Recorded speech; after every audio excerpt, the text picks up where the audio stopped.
right, cool. Thank you guys for coming. Much appreciated. So today we have with us my good friend, Kevin Rustagi. He's gonna give a little overview of himself in a second, and then we're gonna chat, I think is kind of the plan for this. And then we'll go, obviously, hang out and have a drink and eat, and all of you are invited. I will just introduce him a little bit. So besides being one of my good friends here from Austin, Kevin, as an undergrad at MIT, started a company called Ministry of Supply, which grew and became one of the darlings of the startup ecosystem at MIT. I had heard of it actually significantly before I ever met Kevin. And after that, he went to Stanford, did an engineering degree and an MBA, and his undergrad was in mechanical engineering. So he's very much a maker. And from there, went to Lyft Aircraft as a COO, I believe. Chief Commercial Officer, and is now advising a bunch of early stage startups. The other thing I'll say about Kevin is that he is, I would say, like one of us, an engineer at heart. Like for his wedding, we went and did pottery, and he like figured out a way to letterpress clay for his invitations in like a new process that's really beautiful. I have one still, and like he makes, right? So I think that's really exciting because he really does blend the kind of ethos of this space with the entrepreneurial startup world, and has had a lot of success there. So I think it's a really awesome opportunity to put him to work since he's here, and for you guys to meet him. And with that, I'm going to hand it over to him and let him kind of share a little bit about his journey, and then we'll chat, and it'll be pretty informal. So if you want to ask questions at any time, feel free. Perfect. Welcome, Kevin. Awesome. Thank you, Professor Ramsey. I just wanted to say that. First things first. I brought snacks. Did the chocolate pretzels, and we can pass them. Can we pass them around during? I feel like it helps people keep people awake. I know it's Friday. You're tired, maybe long week, whatever. Give you guys some sugar. I went to Trader Joe's, only the finest for you. So there are chocolate pretzels and Trader Joe's Oreos. The Trader Joe's Oreos only have soy in them. There are no other allergens that were noted on the box. So feel free to take some, pass them down. There you go. All right. Cool. Well, thank you for having me. It's really a privilege. I've been so excited to hear about what's being built at DePaul here over the past few years, as my good friend David has joined you guys here. And it's been really cool to discuss. We've got an Oreo coming your way. Air quotes Oreo. Whatever Trader Joe's calls them. It really is delightful too, and I'm such a believer. I think they say with talks you only remember what's at the beginning and what's at the end. So I'm going to give you a quick beginning piece. There'll be more up here if you need them. Just wave at him. You can get some sugar. At the beginning, what I want to relate to you, the big message is that all of these things, while they may seem shiny and impressive and very cool, I hope, they're also incredibly doable. These are all done by people like you and me. And while I went to some schools that have really ritzy brand names that are in the movies, the reality is these are all fairly normal people, right? And I just want to emphasize too, I bleed red just like everybody else. And so much of this progress and projects and why I get to stand up here and share with you are the product of many mistakes and failures over time. And getting back up and doing it again. And also the other piece I'll share too is I've really enjoyed finding people who have different ideas, different backgrounds, different perspectives, both from where they come from, but also from their viewpoints on things like technology or product design or entrepreneurship as well. So I'm going to take you through a few slides. I don't want to bore you too much, but I'll give you a quick highlight background of where I came from. Make things a little bit more relatable in the conversation that David and I will have. And of course, welcome any questions you guys have. I'm an open book. So the high level background is these are the two main projects in my career thus far. They're actually two of a group of projects. So these are the things that get highlighted.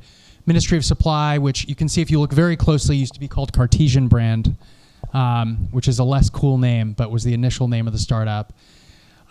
We've now passed over 100,000 customers. You can see some early photos from the team and then where we've ended up. That's a photo of one of our stores.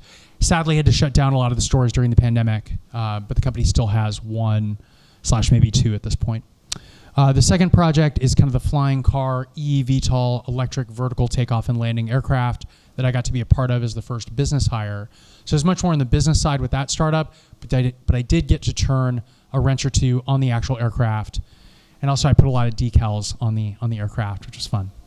So really proud of the work we did. That's me flying the aircraft.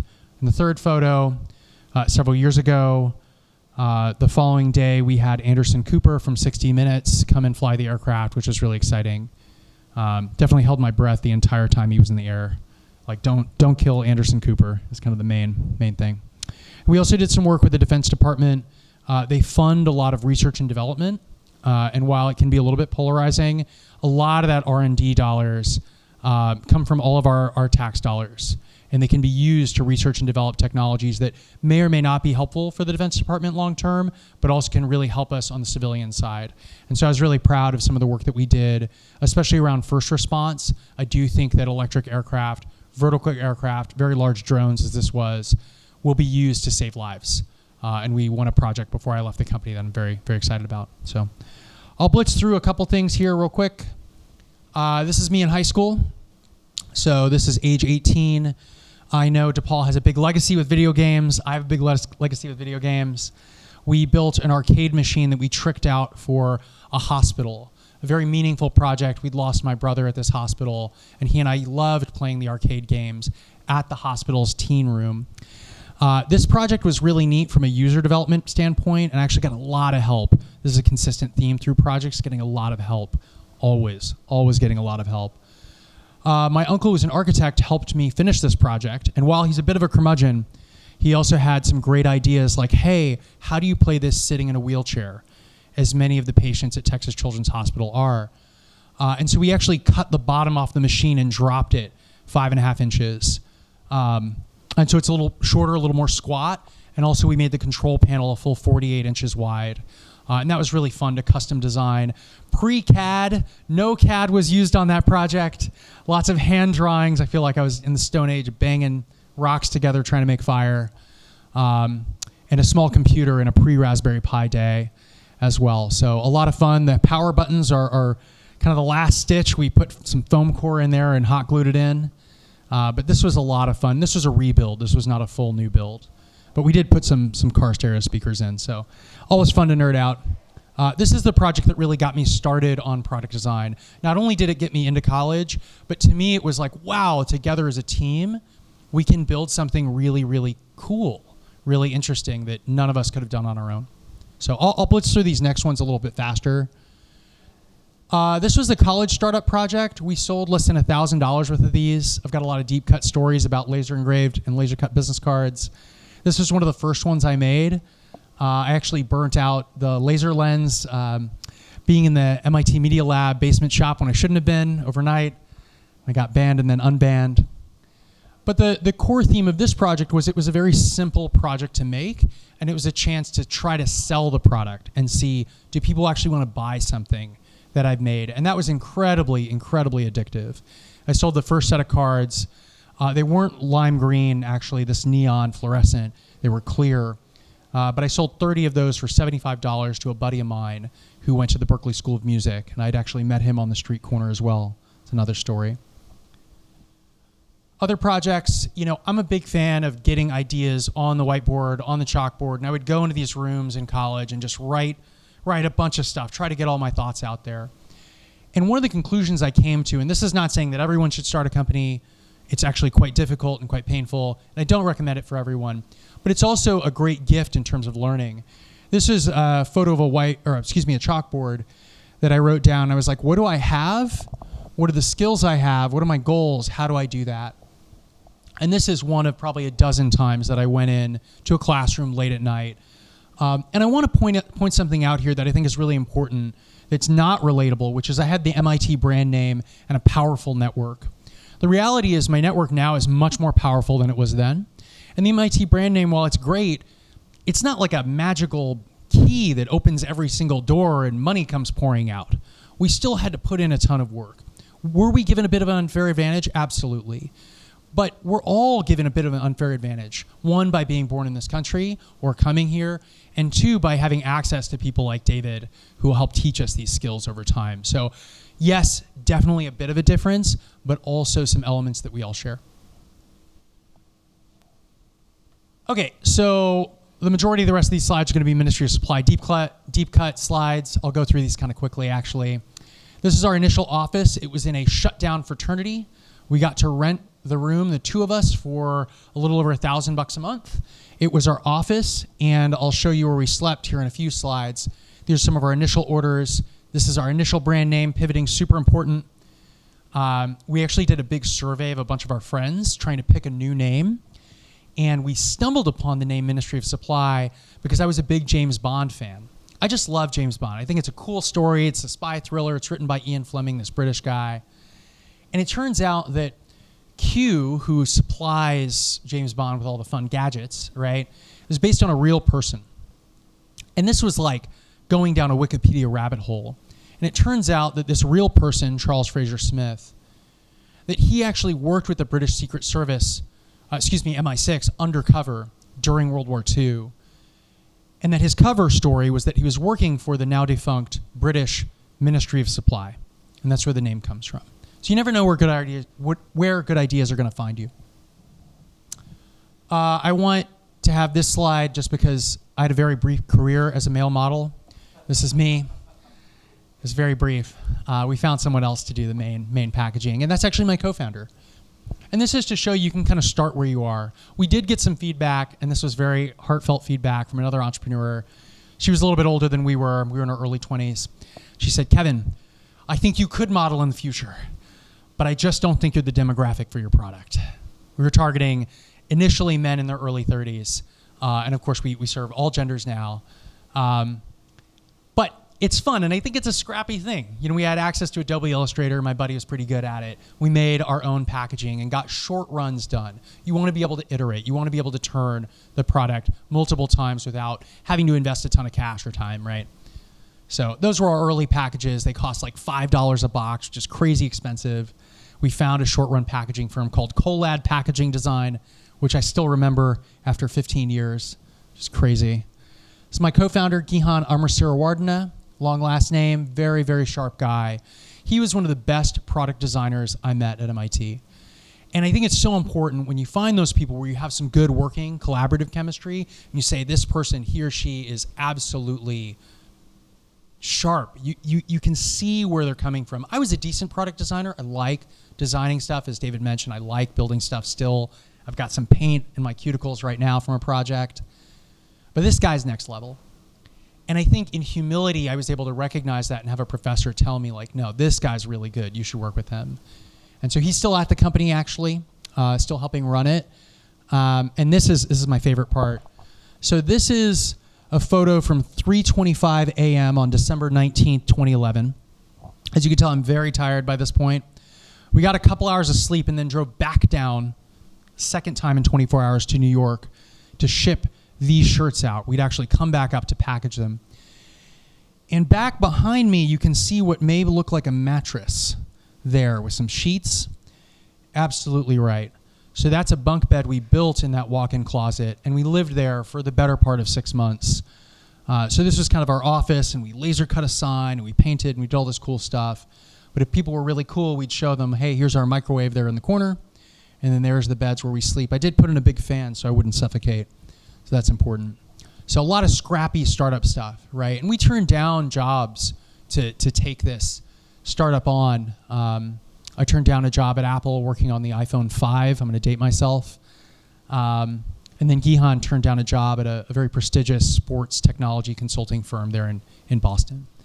So lots of risk, but also a lot of fun, a lot of learning. We hired some MBA students. We thought they were incredibly experienced. We were 22 and they were 25 and 26. But in all seriousness, they really brought a lot of energy and enthusiasm to the company. They also helped us figure out that maybe we should consider Kickstarter. We ended up setting the record on Kickstarter for fashion to date at that time, which is really cool. Our goal was 30 grand and we hit 429,000, which was really kind of monumental. And I think, again, is a a point to say, like, in humility, and I've gained a lot of humility over the years, I really didn't think Kickstarter was that big of a deal. I was like, who cares? Like, I don't think we're going to succeed. That seems like a lot of work. I don't know. And a good friend of mine sat me down and was like, look, you really need to consider this. And he'd done a $75,000 Kickstarter. This is back in the days that Pebble Watch was the main Kickstarter, and they'd raised a little over $1 million.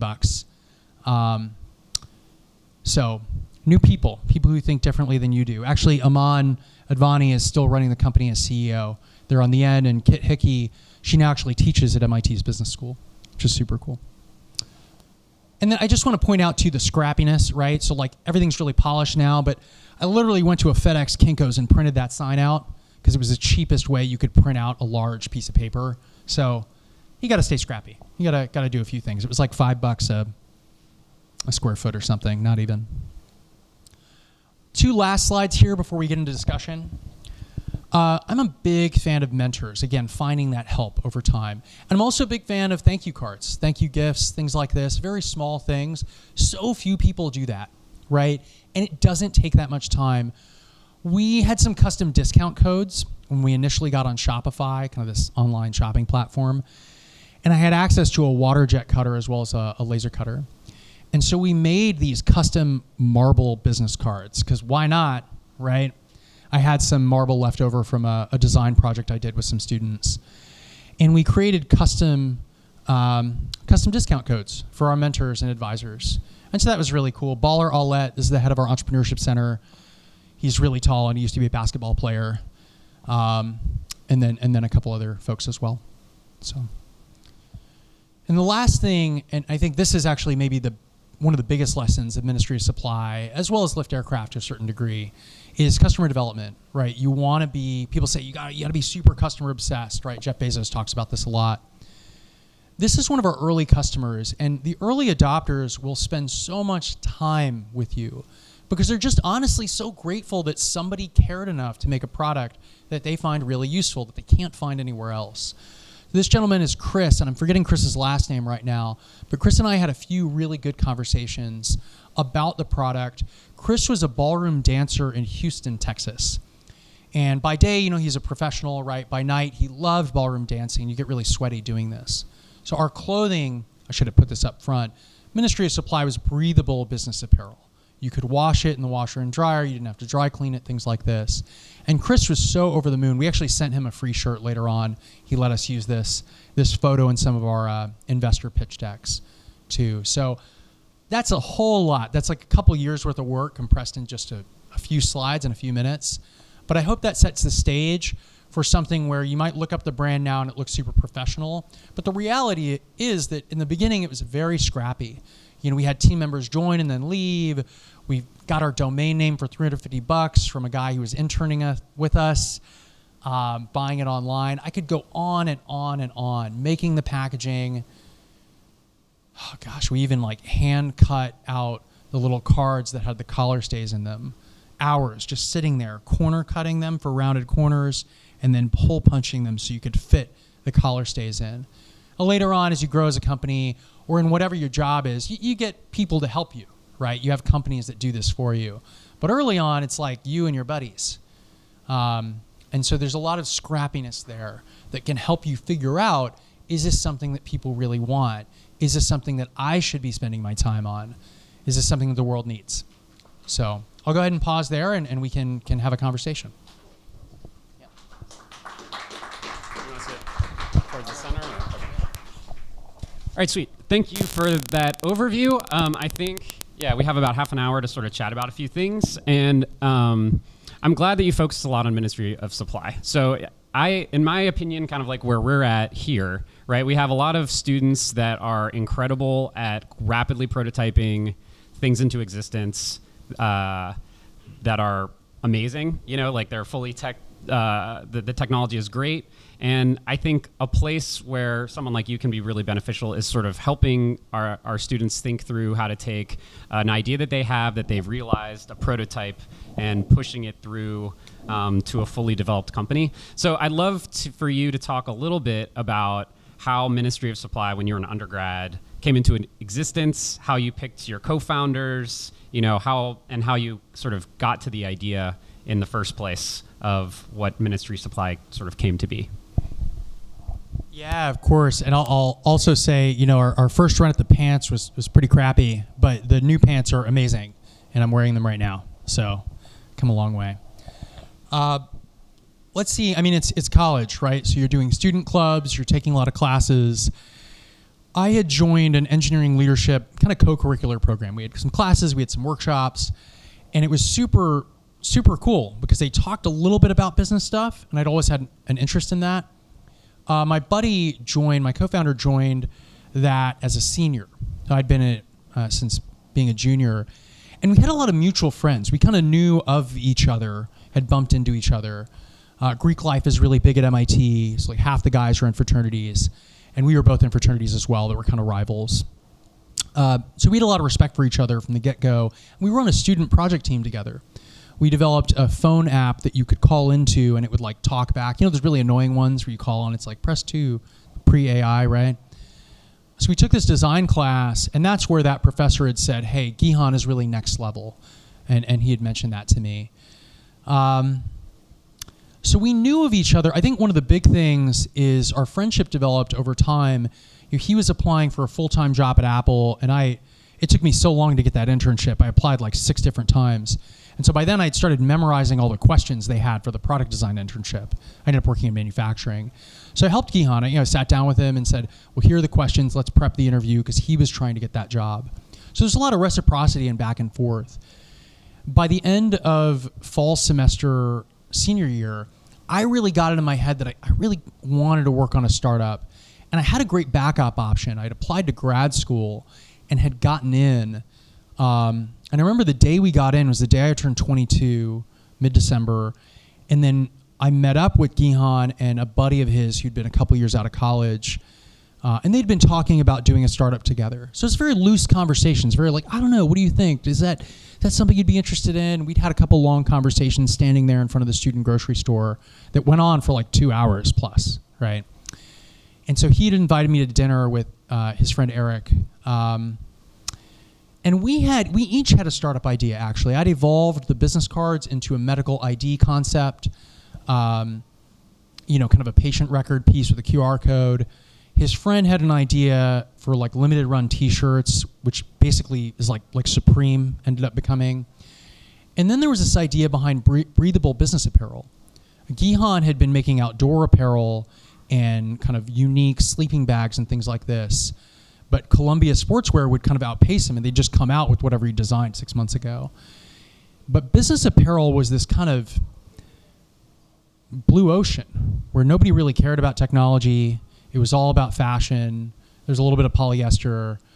And we saw an opportunity to do something. And I remember thinking, of our 3 ideas, that one is the craziest one. It will either crash and burn, or it will become much bigger. In business, they call this volatility. It was the most volatile, right? It could go up or down a lot. And so we actually decided to work together before we had even decided which of those ideas to work on. We decided that we liked each other and had kind of a complementary skill set as well. So, and then that spring, we ended up deciding to do the startup. I actually turned down grad school, a different grad school option to work on it as well. So, yeah. And in terms of, so once you settled on that idea, I'm curious to hear, I know you applied to Y Combinator. I know there were several other things that you sort of bounced around in doing, but how many pivots did you have to do? When did you, what did you have a good fit right out of the gate? What kind of failures did you experience, and how did it change as it sort of evolved into what it became? Yeah, so a ton of product iterations, right? One of the big things was going into early production. Another was how techie should the shirt. Initially, it was a button-down shirt. That was our first product, along with the undershirt you saw me modeling. And the question was, how techie should the button-down be? And we went to these events. There were kind of these like weird, glorified dating events for people who went to school in the Boston area.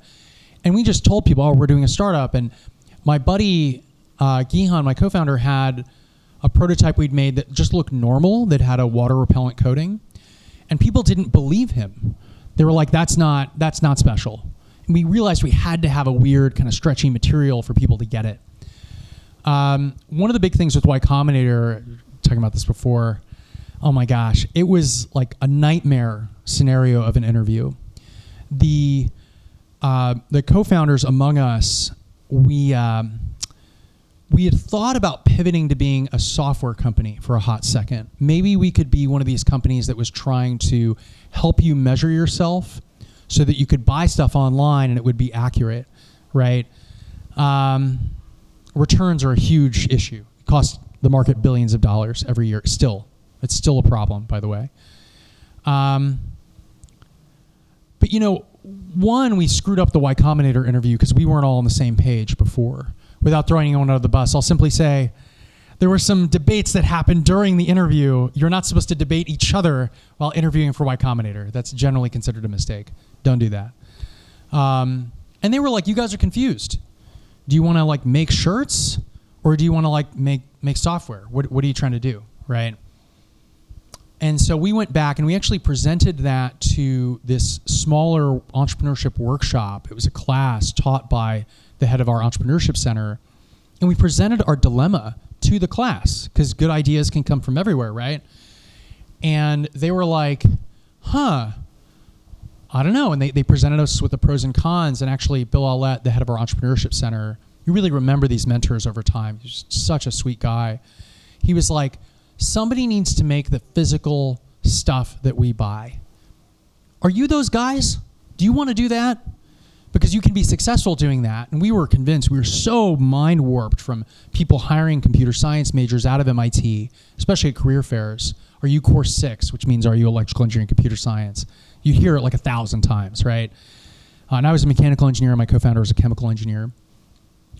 But at the end of the day, what we realized was we really did want to make these physical products, this consumer product, and we had a heart for that. And we'd also been finding through the MIT Business School network that people actually liked it. They thought it was cool, that they were willing to spend, at the time, initially $129 on a shirt, which was double the amount that either of us had ever spent on a shirt at that time.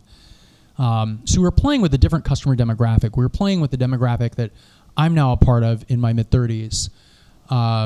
And some of the business school demographic was more in that. It's less of an age range and more of like an income earning range. We talked to some of our friends who'd become consultants as well out of undergrad. So honestly, like so many different questions around what are we actually doing, reassessing, should we bring partners on, should we not, should we work with these investors, should we not? And honestly, a lot of it in the beginning is just sheer desperation. Can we even get any investors to talk to us?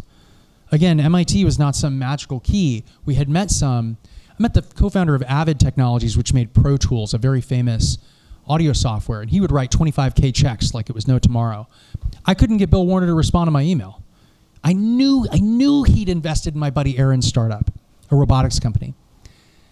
But Bill just wouldn't, this Bill wouldn't respond to my email. So I think that there's a lot of that perseverance element that comes into it too. I'm meandering, I'll pause there.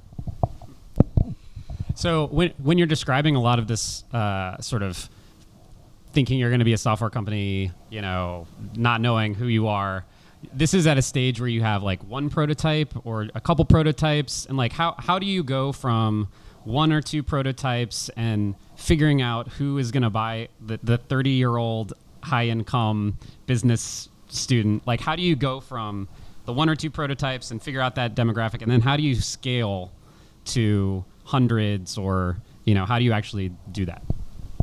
That's a great question. I'm still not sure exactly, but a few ideas from what we went through.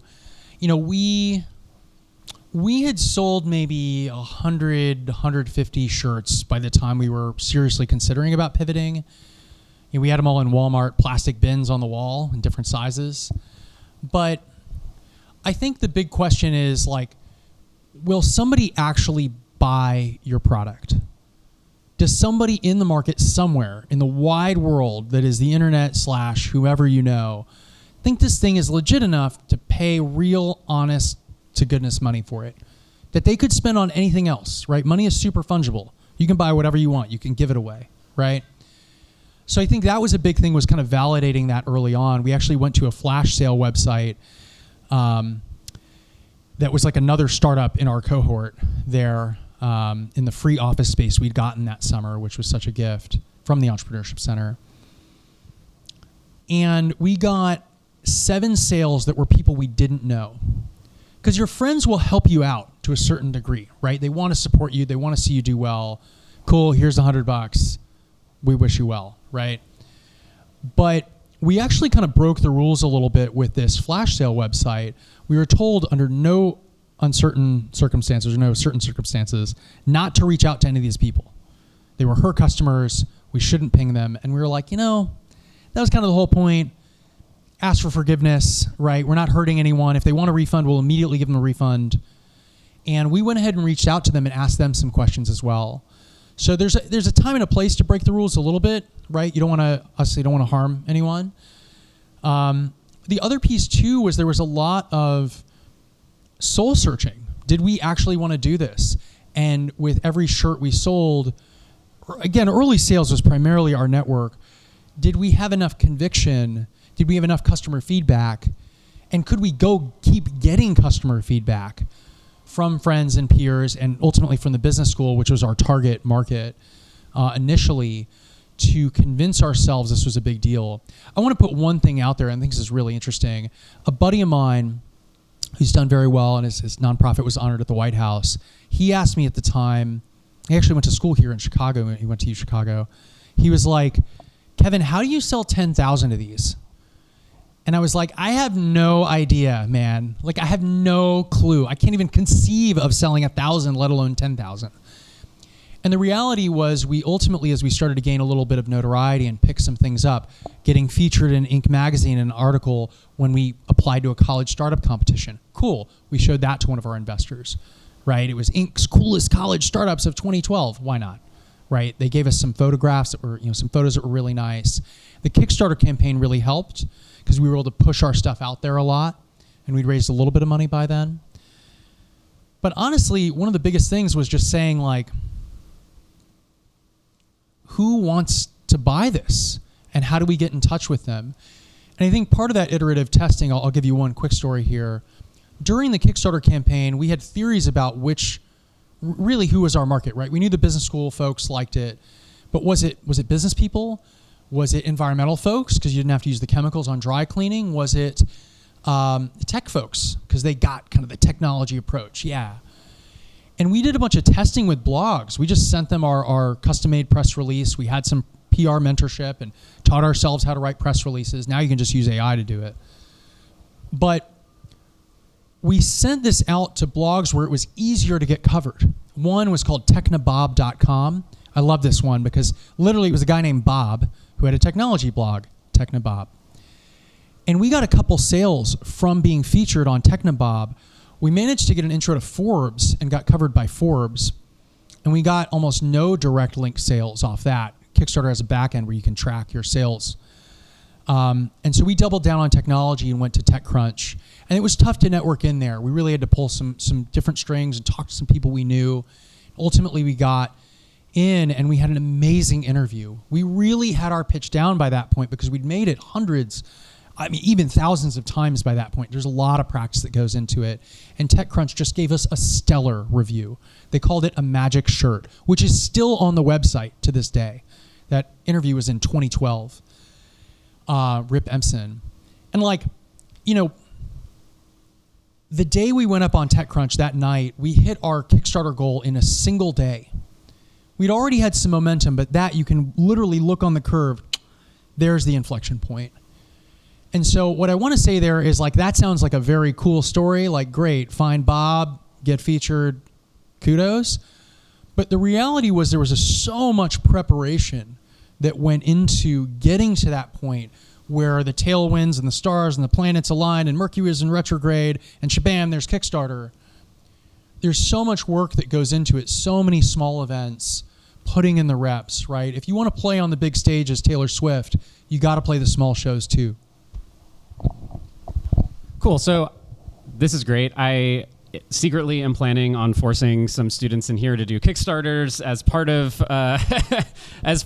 their IRL employeeship over the next few years. So I'd love to hear you talk a little bit about going from prototype 1 to when do you decide to get a manufacturer involved?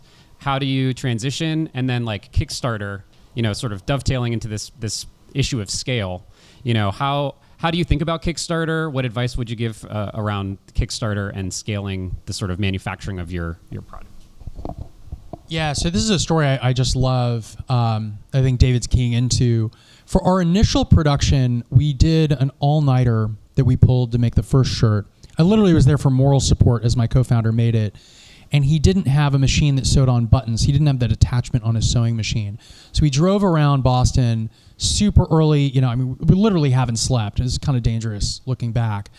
And we found this one gentleman, older, large Armenian guy who ate peanuts, like real peanuts, as he would do the buttons. He'd like sew a button and eat a peanut. And he charged us a lot of money for the first shirt. We definitely lost money on the first shirt, right? And these were prototypes that we made. Transitioning from the first 5 or 8 shirts, and it was actually the third co-founder, Eric, who's kind of, he likes to be more in the background, so he's not listed publicly. But he loaned us the first couple $1,000s, and then I also had made a little bit of my internship at Apple, and I also loaned that, like basically all the savings I had to the company, which turned out, it was like around like 11 grand or so. Transitioning into production, though, you're really talking about what's called low-rate initial production, or LRIP. And that's a tricky place to be, right? Because you don't have enough, you don't have enough scratch to really go do a production run of 10,000 with any sort of conviction. And 3D printing and these other prototyping techniques are great, right? My co-founder, Gihan, actually went down to New York and walked around 7th Street or Fashion Avenue. He looks up, and this sounds totally made up, but I guarantee you it's true. He sees a sign that says Fashioners NY, cut and sew, small runs or something along those lines. Open Monday through Friday, here's a phone number. And it's like Saturday or Sunday, but he calls the number. I don't know, we're closed, whatever. He goes to the address that the sign pointed to as well, and they were still there working. And these folks did prototyping for Ann Taylor, for Ralph Lauren, for really legit brand names, Express. I mean, it was a cool shop run by a guy named George Ting, who kind of inherited the shop from his dad. And we convinced them to make the first run for us. They did those shirts. You saw them in the stack, at 3:25 a.m. Where were we going back to? We're actually going back to Fashioners to do the final packaging before heading to the New York Post Office by Madison Square Garden. And so it's a weird zone to be in, right? Because you don't really have enough money to do much of anything. You're trying to sell a product. You're also trying to get it made. And so there's this weird kind of back and forth dance that you're doing. And those early people that you find, if it was folks like Eric who ultimately lent the company 20, 30 grand, or an early angel investor who was actually Eric's boss's boss, who hung out with us and would go take us to these nice dinners. His name is John. Those people, their initial checks helped us get on base and get to a place where we could say, okay, let's be able to do a Kickstarter. But the other piece too is like we did a lot of this stuff DIY. We made our own Kickstarter video, and that enabled us, and I love this part, we thought it was decent but not really good, right? It was good, not great. It was okay. And we got to like 130 grand with that first video. We remade the video. Like most of that video got remade in the middle of the Kickstarter.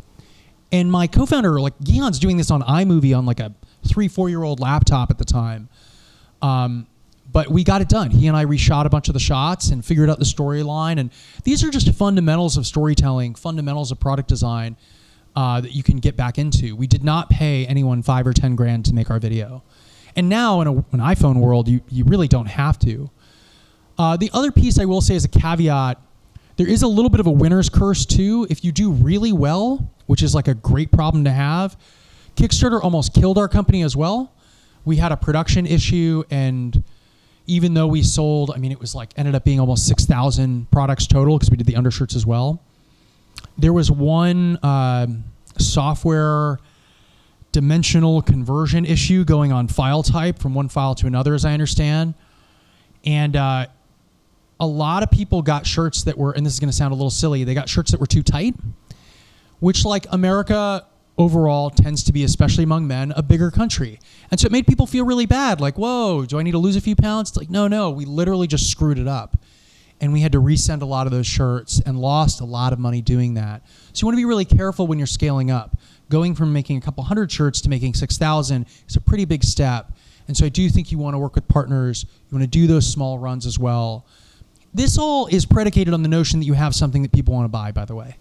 That's honestly the biggest headline that you should take away is like figuring out if you have something that people want to buy. That's like 90+% of the problem, right? Like you can always find people who will help you on manufacturing, help you on marketing, who will help once you have something that people want to buy. So I would invest a lot of your time and energy in making stuff, the skills that you have making stuff, in iterating, right? Make something that's like pretty good but not perfect. I fall into this trap all the time where I'm trying to make the perfect be-all, end-all, and then I realize, have I really, do I even really know that people really want this? You have to say, here's the version that's good enough. Here's the rough draft. Let me get it out there. Let me test it. I'll give you one last piece. This I picked up at Stanford. There's one professor, and a lot of us alums know about this guy Jeremy. He's a little nuts. He teaches a class called Lean Launchpad. And I call this guy a little nuts endearingly. He is the most lean startup guy I have ever met. He's like, sell the product before you even designed it, right? He would say, get AI to make you a quick rendering in 5 seconds, and then tell people you have the product, and then apologize later and say, guess what? Sorry, just kidding. It's going to take 6 months to make. I don't necessarily recommend that. I think Jeremy gets a little out of her skis, but I do think you can do a version that's like not polished. I showed you guys the early Ministry of Supply stuff to say, our early prototype, the fabric was so stretchy, the buttons would pop open. For graduation, I had to tape it with Scotch tape to hold it shut. It was this weird thing, right? So you got to figure out what's the 80-20 solution and how do you test the market. Kickstarter's a good way to test the market, but you can even do a lot of testing going and talking to your customers. People love talking to students. Out of all the people in the world, you guys are the folks they want to talk to, right? They want to feel cool. They want to feel important. They want to feel like they're in the mix. And you guys can help them do that by doing some user testing and talking to them. Long answer. That was great. I'm gonna ask you two more, and then we can adjourn. But and please stick around after that. But this next one is maybe a bit of a curveball, but you're a unique guy, right? So yeah, you did a mechanical engineering degree. You started a startup. Then you built a recording studio for a year. Got another engineering degree and an MBA. You've sort of spanned different industries, right? Like fashion, then like aerospace, drone. You know, like you're all over the place in a lot of ways. That's maybe an unfair way to say it, but you span a lot of different things, right? And I get it. You know, I think I understand where you're coming from, but I'm really curious for you to sort of talk a little bit about like what is your identity and kind of like how does the sort of creative maker side influence or engage with all of the business entrepreneurial stuff that you've done? You know, where do you become a cohesive individual in all of these crazy industries and all of these different things that you've worked on? Yeah, I appreciate the question, and thank you for all entertaining my personal exposition here. I think one of the big things that may be relatable to you all is the thing that I see that ties all of these things together is creativity and design. The process of testing, the process of thinking about how can we do this? How can we see beauty in this? How can we tweak it a little bit, right? That's what connects the dots for me, right? You know, I grew up as someone who's mixed race. My dad is from India. And my mom's family is kind of German-British. Most recent immigrant was World War I. Oldest immigrant was like in the 1600s, right? We generally fight on the winning side of the wars, which is good. But, you know, I think one of the things that I realized growing up is kind of weird, right? Because we'd go to my aunt's house as kids and we'd be Indian. And then we'd go to my grandparents' house on my American side and we'd be American, right? And the reality is my mom used to say, you know, take the best from both and leave behind the rest. Because I got to say, both cultures had things I'd prefer not to take with me. And both cultures had things that I love, right? And I think that, like, you as a person are integrating all of the things that you do, right? I'm somebody who loves to play music, right? Music is a design process, right? I'm someone who, as David mentioned, you know, made these funky, interesting wedding invitations because I built a small printing press or letterpress in grad school. I thought it'd be a fun project. My wife is into watercolor. We hand watercolored 100 of these, 100 plus of these wedding invitations. I did the clay one. Honestly, like design is a little bit of a form of therapy too. Whenever I'm getting really upset, especially in business negotiations, which are very, very tricky for me because they can feel quite tense.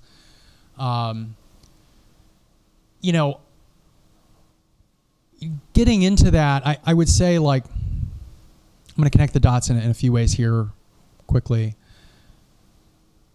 One, the design is a form of therapy piece. It totally rings true because there's no interpersonal nonsense to deal with when you're building something, right? You just build it and then you get kind of upset. There might be some curse words involved, solo, right? And then you get back to it and you say, okay, I'm going to tweak this. I'm going to try it again, right? I took a furniture making class in grad school that I loved. I built this one guitar stool, like 6 different iterations. And I wish I could have built it a 7th because it would have been even better. It would have been more dialed in. On the business side, business is fundamentally a creative process. Fundamentally, you're saying, hey, how can we engage with people? How can we communicate with people? How can we serve people? It's a method by which you can be generous. And that may sound super self-serving and egotistical, and maybe it is. But I really think we're called to serve our fellow humans. We've been given, each of us, so much. And so many people have invested so much hard work in getting us here. My dad worked super hard to come to the United States. And the other side of my family worked super hard in helping build the country. What we have now is we have the ability, we have tools that our ancestors never had. And while the world is far, far from perfect, and there's so many injustices that still exist, we also have a lot of gifts too. And I think that the call to serve and to do so creatively really ties together a lot of what I do.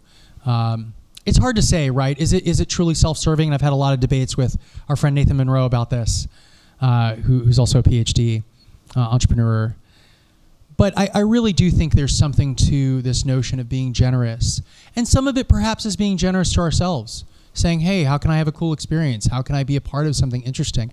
I want to live an interesting life, right? And part of that involves taking risks and doing things that don't pan out a lot of the time, right?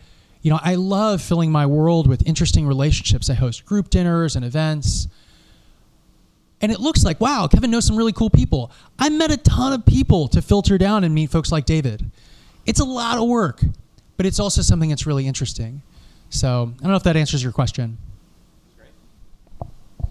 Sweet. I'm going to chum the waters a little bit because there are a bunch of questions I didn't get to ask. But I will just sort of say for those that can chat with Kevin afterwards, one, he is the best networked person I have ever met. And I would say multiple of my friends would say the same thing. So you should ask him for advice on how to build that. He's given a little bit of it, but talk to him about that. He advises tons of startups and is my go-to person to talk to about fundraising and the sort of mechanics of building a company. So definitely ask him about that as well.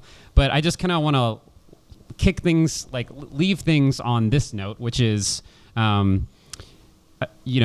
let's say that one of the students here has prototyped something that they think is cool and has some potential. What is the sort of concrete advice you would give to them as their next steps to try to see if they want to turn that into a company, and how would they approach that?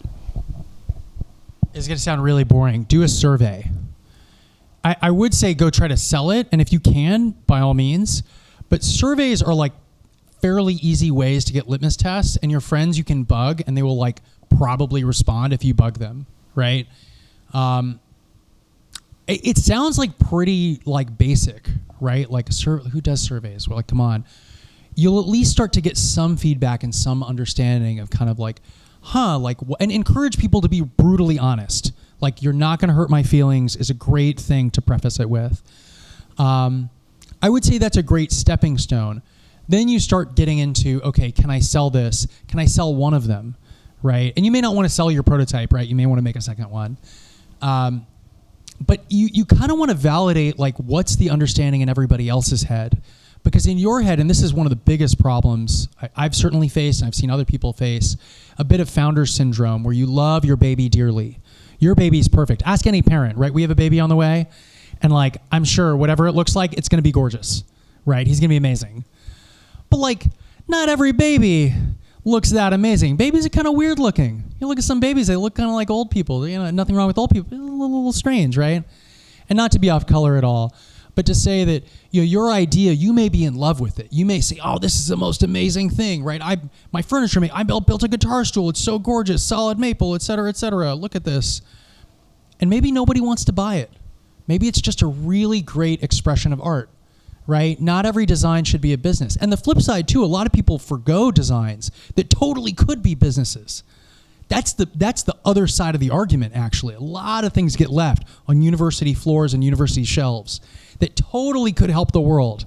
So that's the flip side too. Don't convince yourself that your baby isn't amazing, because maybe with a few small iterations, dressing it up a little bit, maybe it is. Awesome. That was really great. Please join me in thanking Kevin. Yeah. Sweet. And now we will go grab a drink over at the food hall. So hang out and ask Kevin all of your pressing questions. Have more chocolate pretzels. And have more chocolate pretzels. Thanks a lot, man.